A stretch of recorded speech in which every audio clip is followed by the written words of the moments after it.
Howdy YouTube, and welcome to another episode of The Gunman. So today we've got this Peugeot 508 in the spray booth and we're going to lay some glass down. So the name of the colour is Ice Turquoise 2, KUC is the colour code, and it is a special glass flake colour. So I haven't painted many of these over the years. They're not a very common colour with these glass flakes in them, and look, they're not difficult at all. They're really no different than any other metallic colour.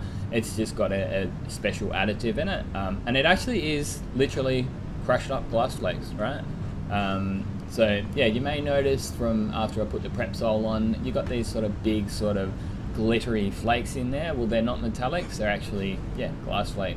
I've done an old Subaru, well, not an old Subaru, I did a Subaru so years ago when I was still back over there in Perth, and it had this similar colour.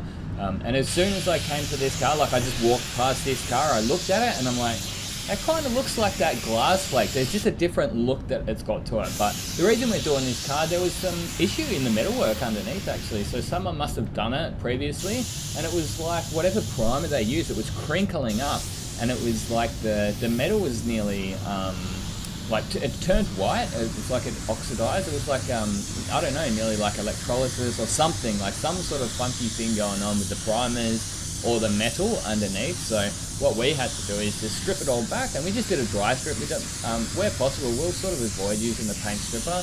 I've been through all of that over the years, in the last sort of couple of years, and yeah, where possible, we avoid using those harsh chemicals. And yeah, I think it's for the better for, you know, for the cars and also for yourself as well. One thing that I didn't realise is that if you use paint stripper, you've got to wash it down with like a soapy water, or else you'll have some issues coming down the track with the metalwork. But all of that aside, we stripped it back and then applied. We just went through the procedure, the recommended PPG procedure. They have a procedure for bare metal. I just follow it. Look, personally, I would prefer to use an epoxy primer, but what they recommend is to use an edge primer and then a primer surfacer, and it's got to be a specific primer surfacer. And then what I do is I just add my own sort of wet on wet shaded primer over the top. So yeah, I do have to put like a bit of a sandwich of 3 different primers down, but it's not that big of a deal when you get used to it.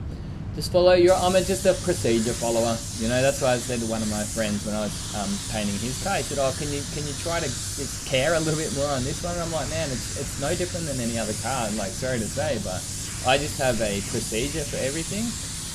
And how do you come up with the procedure? Well, you make the mistakes, right? You make the mistakes and then you say, okay, well, when I did that happened. Next time I'll do this, right? Obviously within the guidelines of certain things that you have to do. There's certain things that you can change in your technique and method and all that stuff, but what you may have noticed is that first coat was like a little bit milky and white, right?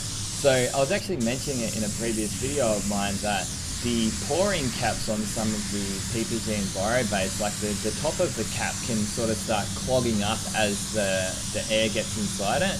And it was like clogged up, and then when you pull the thing, nothing comes out. So you open it a little bit further, and then it just plonked out with a big dump of white into my color. So rather than throwing out 800 mils of, you know, expensive color, I decided to put that down as a brown coat, and then just mix up an extra 250 mils of the correct color, which is what you see me putting down now. I decided just to put 2 coats of the right color down, just to make sure it is properly covered. But as you may have noticed, also we sprayed the edges on this one, got the doors off the car of course, so made sure that we sprayed the inside edges, like the sealer edges, to make sure the edges are all nice. That's one of my boss's sort of pet peeves. You know how like every boss has a thing? Well, my current boss's thing is edges, and I think all these little things make you a better painter if you're willing to allow it to, I guess, you know. So these days, man, my edges are so much better than what they used to be. It's funny though, like one of my old bosses in Perth, his thing was rags. Out of all the things, like rags, man. If you wasted rags, if you could get like one more stick wipe out of those rags, man, you watch out. No, he's a cool boss, don't get me wrong, but it's just like, yeah, every boss has a thing. Like, let us know in the comment section down below, like what is the strangest like pet peeve of a boss that you've had over the years. One of the other ones I had was one of my old bosses from Balga there in Perth. It was leaking airlines. And like, that's a fair one, but that was his thing. You know, like, you could do all these other things, but a leaking airline, watch out, you know. Yeah, it's funny. It's good, like, there's nothing wrong with it. I'm just an observation. But either way, all of that aside, so you may notice that I did the standard 3-coat system. Now, I put 4 coats on, but yeah, the application of the EnviroBase with 3-coat system. The spray gun that I used was my go-to for my base coat, so the DV1. That was the new school, the Vilbus DV1 with the B plus air cap and a 1.3 mil. 20 psi, full fan and full fluid. So onto the clear coat, I'd go, yeah, same thing, full fan, full fluid, 2 bar pressure. And another thing I just wanted to quickly mention before I forget is when I go for the 3-coat system in EnviroBase, 25% thinner is the way to go, guys. Like, if you go what they recommend here in Australia, which is I think like 15%, it is just nowhere near enough thinners in that base coat. I struggled with like dieback for years until I realized that the thinning ratio was too low, and they actually changed it here in Australia for some strange reason. I don't quite get why they do it, because it's got many more negative ramifications than any potential positives. So I think the potential positive is it might cover a little bit better, but I find these days, as long as you get that shade of primer underneath your color right, the coverage isn't that bad. And also at 25% thinners, in your EnviroBase, it's going to dry so much faster, so that even if you did have to put an extra coat down, it's going to dry so much faster in between coats that it's really not an issue. And what it can lead to is, like, not enough thinners, is it can lead to delamination. So what it can do is it can make it look dry, and it will be sort of dry to the tack rag, dry to the touch, but it's not actually properly dry. So you can go and clear over it, and especially on a humid day, you know, you're waiting, you might even think you've waited, say, 5 to 10 minutes, you think that'll be enough, but it may not be, because you haven't put enough thinners in it, it's not drying properly, it's too thick of a film, it's not dry. You go and clear over it, it'll look fine, you'll polish it up, it'll look fine, it'll go out, a year later, the clear will just start flaking off. So I really can't stress that enough. Put enough thinners in your EnviroBase and you won't have any major issues. But yeah, onto the clear coat, I'm using obviously the iWater Supernova. I went through the settings before. The clear coat I'm using is the PPG LBC 131 clear. I'm a massive fan of this clear. I was only just sort of having a bit of a laugh in a previous video that like, prior to having these 2 new clears that they've got, the 131 and the 177, which is a air dry clear, I was laughing because it's like, man, they had like 9 or 10 clears. Like, they had so many clears in the PPG range. They had the custom clears, they had the sprint clears, they had the EnviroBase clears, they had the Deltron clears, but none of them were any good. None of them were what I would call like a top quality clear that flows out nice, it dries nice, and sort of ticks all of the boxes that I want in a clear. Finally, they've got one. You know, they've got the 2. I do like the 177 as a fast clear. If you ever got a job that's sort of going that day, it's an air dry clear, right? So if I'm ever in that much of a hurry, I'm still going to bake it. But even if it's just, say, a 10-minute bake, it's a high gloss clear. It seems to last quite well.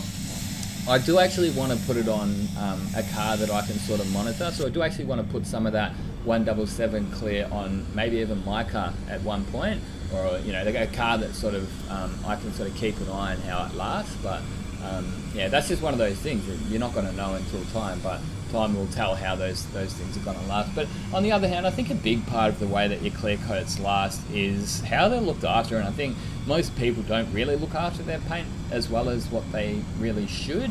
Even just having dirty paint is yeah, it degrades the paint, like it ingrains in there. And yeah, the heat, especially here in Australia, like if you just park like dark coloured cars in the sun day in, day out, trust me, I know, on my Corolla, it just won't last. It'll oxidize and it will just degrade. And yeah, that's about it, guys. So hopefully you enjoyed watching this video. We've got that beautiful glass flake down on the side of this Peugeot 508. What do you think of the colour? What do you think of the finish? What do you think of the spray gun? And yeah, let us know in the comments. But yeah, they're kind of a nice colour. I like it. Like that, the glass flake is definitely unique. Like, it's something that, yeah, I can spot on a car. I'm surprised it's not more common, because it's an easy way of sort of adding a little bit of pizzazz to your car. You know, I don't know if I'm all here for all those candy paint jobs on daily drivers. I don't know. They look nice, but I'm just not sure I'm fully sold on it. I think a colour like this is more reasonable. and that's it after it's been put back together.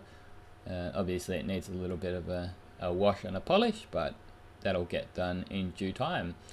Anyway guys, hopefully you enjoyed. As I say, if you did, be sure to give it a big thumbs up. If you want to go and check out my merchandise, there'll be a link in the description. You can support the channel that way. Otherwise, if you need any spray painting equipment or spray guns, be sure to go and check out spraygunsdirect.co.uk. They ship fast worldwide through DHL Express. So yeah, it doesn't matter where you are in the world, you can get your spray painting equipment and spray guns from spraygunsdirect.co.uk. Until next time, get out there and paint some shit. Coming out.